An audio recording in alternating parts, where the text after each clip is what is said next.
Okay, so there's a lot of numbers here. So basically, I used this equation to calculate the percentage increase and decrease between a non-status weapon and a status weapon. For the alchemers, I used a Nog Blaster and a Hail Driver.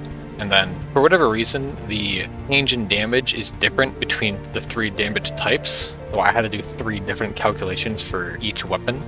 So the negatives show how much less damage the status weapon is doing compared to the non-status weapon. And then the pluses is showing how much more damage the non-status is doing from the status weapon. I was originally not going to include brandishes because they deal normal damage and another damage type, but the percentages were close enough that I was able to include them anyways.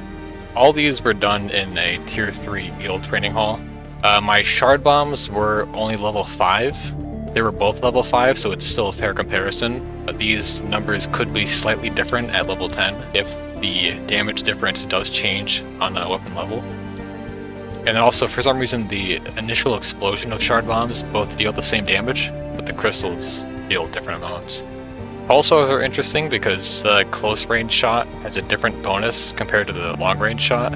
So then what I did, I just took the smallest and largest numbers and put them in these 3 categories. If you wanted to calculate how much damage a weapon would do with a status effect, you would subtract it by these numbers, and then you would do somewhere between those 2 amounts of damage. And then if you wanted to see how much damage a weapon would do without a status effect, you would add the bonuses over here.